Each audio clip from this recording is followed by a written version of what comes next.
Ladies and gentlemen, welcome aboard Foreign Strategies. Prepare for takeoff. So, hello. It's Ellie, correct? Ellie, yes. Ellie. But Ellie's fine. Sweet, sweet. So, Ellie, where are you from? I am from Sweden. I live in a city called Malmö in the south of Sweden. So, yep. Awesome, awesome, awesome. So, south of Sweden, and born and raised? Yes, or not in Malmö, but in the south of Sweden. So I am Swedish. Super sweet. Love it, love it. And what do you do? I do a lot of things. I am a makeup artist. I do makeup for fashion and beauty, and then I do special effect makeup, which is my favorite type of makeup that I do. And I do that on YouTube on a channel called Ellie Max. And I do it together with a guy called Max. So I'm Ellie and Max is Max, so Ellie Max. And he does the recording and filming and all of that, and I do the makeup. So I do YouTube, I do a bit of social media. I'm also a makeup artist teacher. So I teach at a school here in Malmö. And I do a lot of like side business. I also do workshops in special effect makeup. So I travel a lot and I do a lot of different things. Sweet. So, special effects, that's kind of like what you see like on like Halloween movies and stuff like that, where people's faces are like, it looks like it's like, I don't know, I can't even explain it, but Yes. just go a little bit more in detail exactly what that means.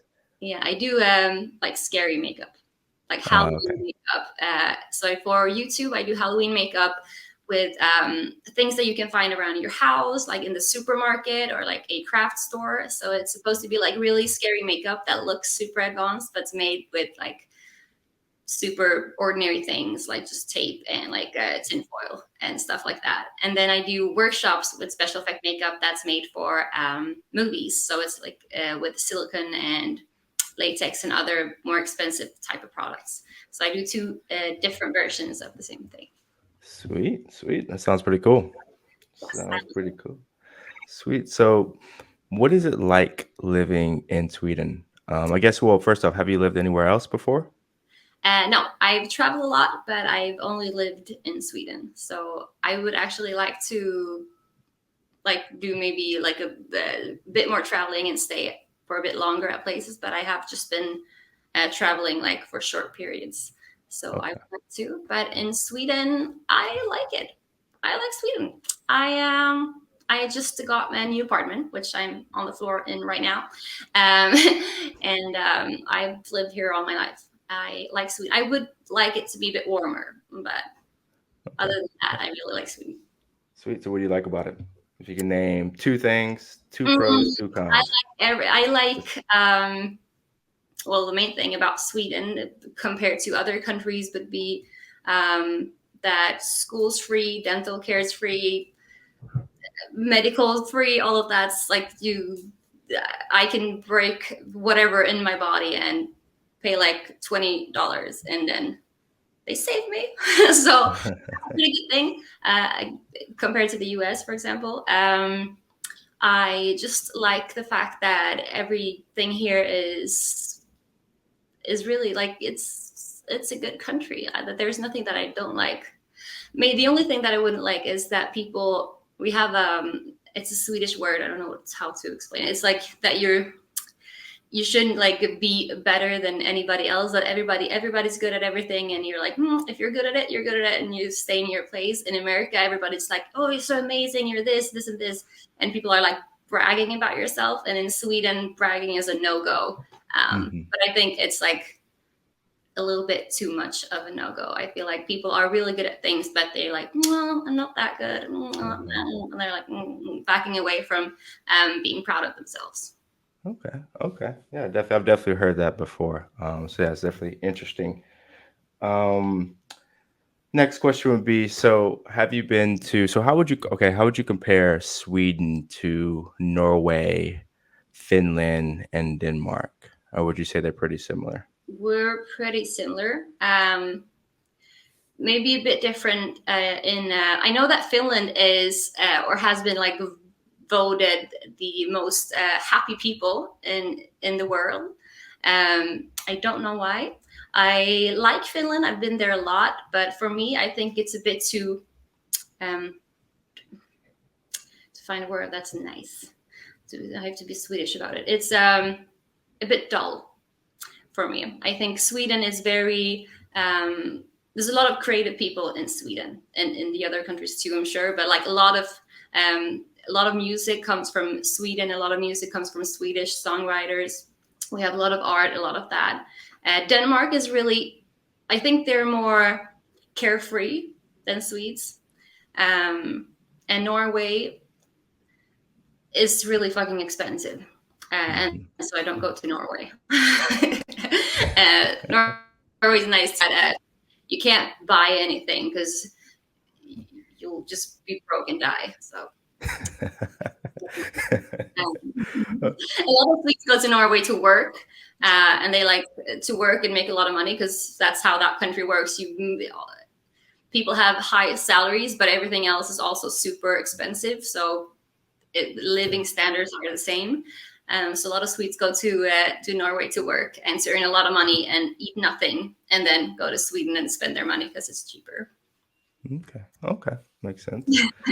I love it. Yeah, I definitely hear Norway is insane. Like I've heard there's beers are going for like $20 a pint out there, so that's just mind blowing. It's like, what's the point of making all this money if you're just literally just spinning it? Yeah, I don't know. It's very expensive to be in Norway, but it's a really pretty country. They have a lot of really pretty nature. Definitely. So I hear a lot of people, so we're going to get into like gender, stuff like that. A lot of people in Scandinavia generally say when it comes to like male versus female, things are very equal. So I have a question on what does that exactly mean? What does it mean that females and males are equal? I think we have like our government is very focused on gender equality to like cover the gaps in salaries between males and females. I don't have like a really political answer to it, but I know that we have a lot of organizations like pushing and working with those questions, and they're taken seriously by our government. So it's something that I think Sweden is trying to like pride themselves in having equality. I think you have to give me more specific questions. Okay, well, how about this? So is equality based off financial? So does equality means we both do the same job and we get paid the same money? That's what equality means? Yes, and also we have some new requirements when it comes to both equality between genders, but also race and sexuality and gender identity. A lot of I have to find good words for it. A lot of not restrictions, but like laws about how you're not allowed to discriminate on those things. There's a lot of safety nets around those things. So it's very hard to, I would say it's almost hard to discriminate somebody and not get fined for it or not go to jail for it. Like we have a lot of laws that save people from those kind of things. There's definitely loads of racism and anti-feminism and everything else here too, but I think our government is really working on pushing those things away. Okay. Oh, speaking of that, so yeah, you said a very important word. What do you think about feminism? Feminism, I think it's really important. I think feminism get a lot of bad reputation from people thinking feminism means females should have more than males. Feminism, if you look it up, feminism means equality for all, not just for females to have more, but equality for all. So saying I'm not a feminist means I don't think everybody should be equal. So I don't see how there could be anything bad about feminism. Feminism, in the terms of females should get more or more than males, is not feminism. So if that's what somebody says, calling themselves a feminist, that's not right. Like it's same as ISIS is in Islam. So Exactly. Okay, makes sense. So let's break this down. So let's say in Sweden, when it comes to dating, one guy is let's say he's a politician, he's a lawyer, he's a doctor. mhm, Another guy works at McDonald's. yeah.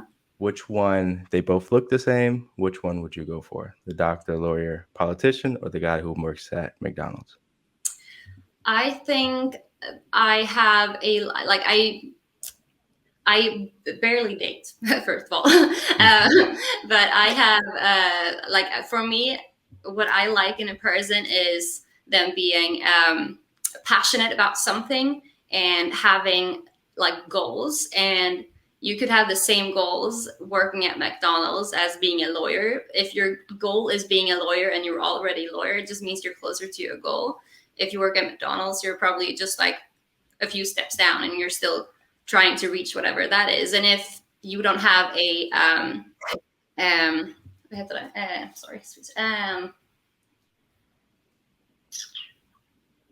a life goal that's about your profession, then working at McDonald's means like it doesn't matter at all. I like painting. I'm never going to work with my painting. I have a painting right here that I've done. But I like creativity, and I like making things, and I do that as a teacher most of the time. I've done YouTube, I do everything else. I don't think that whatever your profession is defines what's important about you. So I don't think I'm sure a lot of people defines having money, having a car, having your own apartment something important. But I think if we're going back to feminism, for me, I have my own car, I have a job, I have a salary, I bought my own apartment. That's the only thing that matters financially. And for me, I have my own things. And if I date a guy, I don't want whatever he has to define what I need in life, because I get my own things. I have my own job, I have my own money, and he has his own things. So nothing attractive about being successful already. I think it's definitely something attractive about it, and I think that's just in our nature. Like, I'm sure that's attractive or attracting, but I don't think it's something that you value. Like once you got like one step ahead of, okay, so what do you do for work? And if somebody says I work at McDonald's, all right, and then I'll just ask about something else. Like I don't have more questions about McDonald's. But I might have more questions about somebody running their own business, doing something, lawyer or whatever. But in the end, you can be an asshole and a lawyer, and you can be an asshole working at McDonald's. So exactly. I was just trying to corner you on the. It's okay. You did it. You definitely answered that very. The questions are like interesting because it's something that people, I think, need to spend more time thinking about.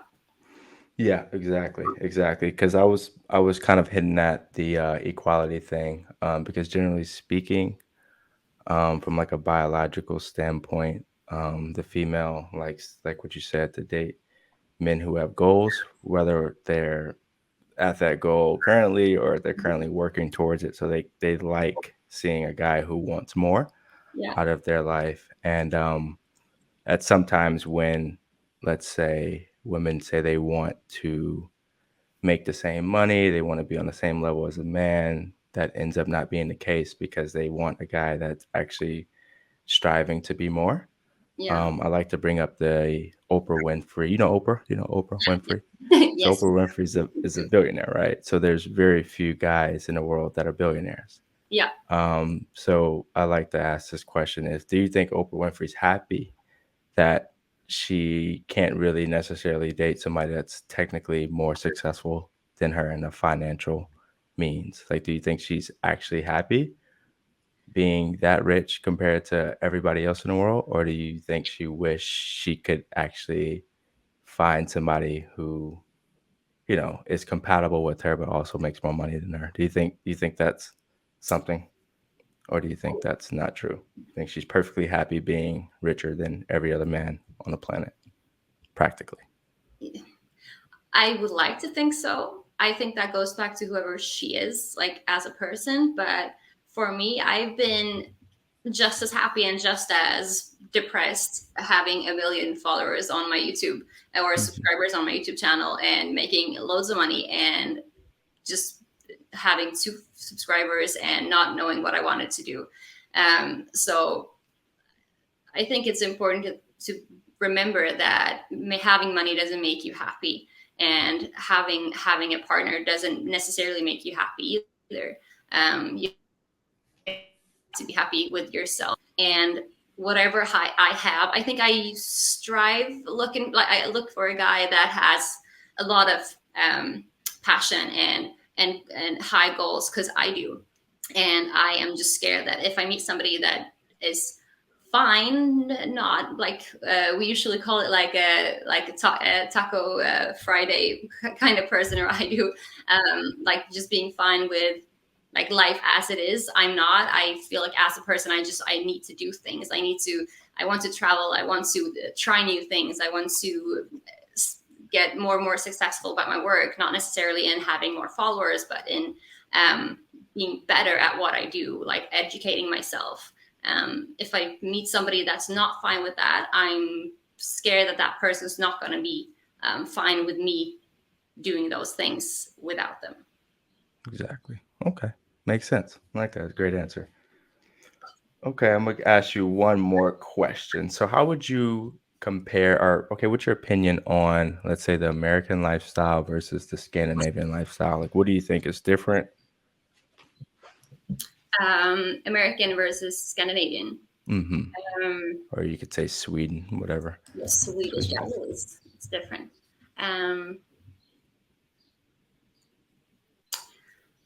Let me think.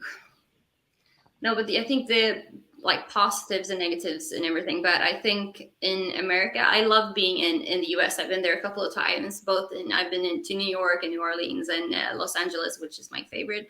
I think people are, like I said before, way better at like lifting each other up. Like whenever people are introduced to me or introduce me to people, they're like, this is the best, this is like big words around everything. And I like that because compared to being in Sweden, people are proud of what they do. And in Sweden, I think people are like very focused on not being better than anybody else. And you shouldn't like talk about or brag about if you're successful about something. You shouldn't like tell anybody about it. I like when people are good at things and say that they're good at things, because it means they're proud. I usually say like if you're in the hospital and you're going to have heart surgery, and you have 2 different surgeons coming to you, and one of them says, "Hi, I'm a surgeon, and I'm going to whatever fix your heart," and you're like, "Okay, will I survive?" And this one person says, "I will do my best. I have done this for super many years. I am the best at this. I got you." Or you have another surgeon saying, "Well, I've done it a couple times, but like I'm not the best. I'll try, but like." Which one would you pick? Exactly. So even if they're the same, like really good, both of them, I don't want anybody doing anything for me if they can't be proud of it. Exactly. Okay. Great answer. Awesome. I like it. Awesome. Great. I think that is it. I really appreciate it, Ellie. You did a great job. Very good answers. I think Delane believes the same. But yeah, I think we're doing part 2 after this, but really appreciate it. Once again, thanks for flying with Foreign Strategies. Make sure you subscribe.